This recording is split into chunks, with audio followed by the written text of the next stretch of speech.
in Hasidus about what the before I get into all the coolers, why it's important for us to be machmer and to push.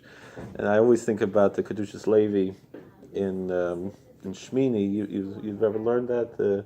He talks about so the Kedushas Levi says in Parsha Shmini that it says Vaydaber Hashem al Moshe v'Aharon Lamer Lehem. So what's this? It's a Yitter Lashon Lamer Lehem already. Why after if it's already Vaydaber?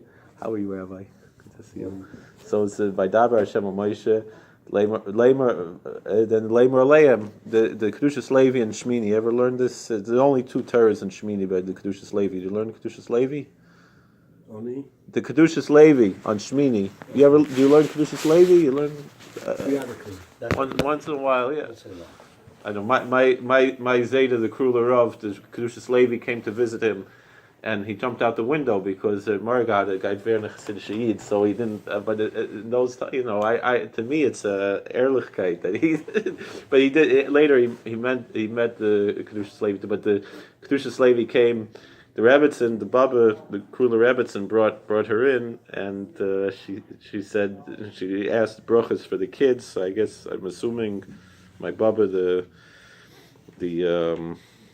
Chenger Rebbitzin, she was there. But then her brother, like her husband was Chenger Ruv, and her brother was Chenger Ruv. Chenger Rebbe was the Fetter of B'Yernes Ben Yomen. So the Kedushas Levi said. Berditchev said, "Einer von sei Gott sein von Inzerer," and at Taka he became a Berditchev Chusitz. So I was there in Berditchev once. So it was when I was a Chusin, I was there in Uman and Benchbish and Berditchev and by Pinchas Koritzer. And he was not always a ish chesed. The first, how did he become a man full with a heart? Yeah, because the first time we saw someone about Berditchev, everybody by the Magid, yeah, full with chatoim. How did this guy come in to the Magid? He's a Choyte Yisrael, and it was disturbed him immensely. How could these guys a chutzpah to come to Magid? Yeah.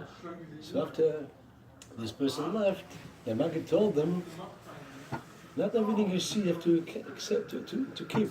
Yeah. You have to see people from the outside, not the inside. In other words, don't look into the intestine, so to speak. Yeah, the kishkis, yeah. So he said, from that time, I learned a lesson that I should never look from the gevura, look from the harsh point of view. Wow. And that's why the Maggid made me Oyev Yisrael.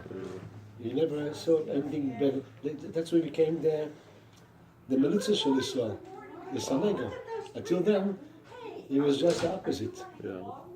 Wow. That was a turning point. Samara brings in Vayol Moshe that you can find different kanoyas in the Kedushas Levi also.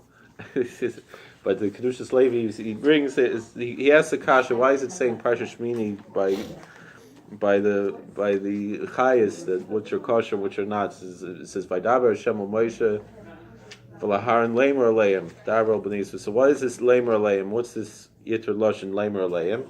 So he said, that in order to be zoicha to nevuah, do you have to eat kosher? Because by Moshe Rabbeinu we know the Medrash says that why Chumash says that it was Yocheved, was his mother who was the one who fed him, who nursed him. So he said it says the Pesha also that Shechina ladabim teichgoyna, can't be yoinik from a davar tamei.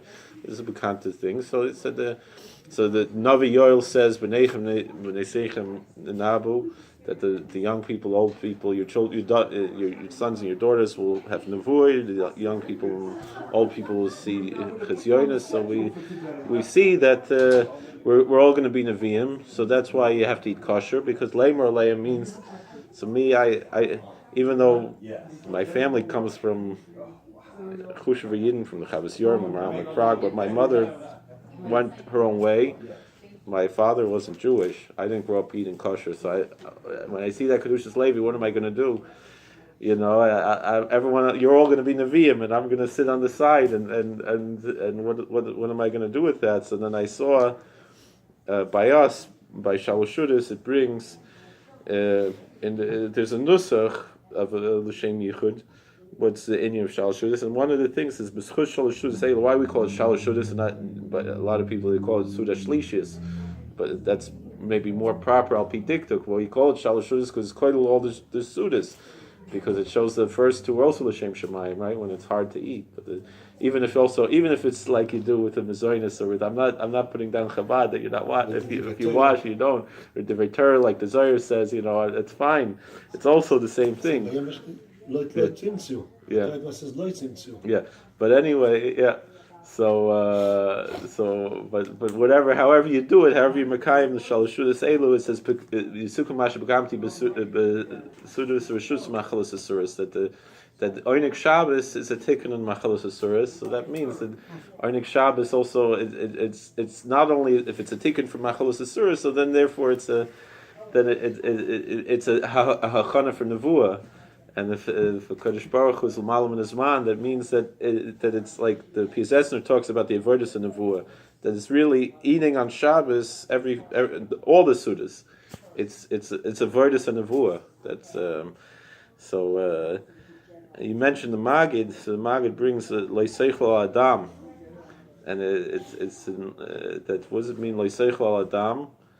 That Adam atem kurim adam. The Gemara says v'loy masayim kurim adam. That it says so. Why is loy seichel adam mean that it's before you? The halach is that's that's before you daven. Even if whatever it is, it's called loy seichel adam. I mean, you say birkas hashachar is also you say birkas hateri, or you daven something. You say kriya shema, so it's good enough to eat. But I'm saying. But why? Because you're just dumb until you bring alufa shaladam. Now where the elephants do it, you have to bring aleph into your life. How are you, sir? So once you bring the aleph into your life, then in Hebrew, the word Adam. So the Hebrew word for blood is dam. It would be like dam. You bring the aleph into your life, and God is called the alufo shalom, the leader of the world. Is similar to the letter aleph, so you attach the aleph to the dam, you become a human being.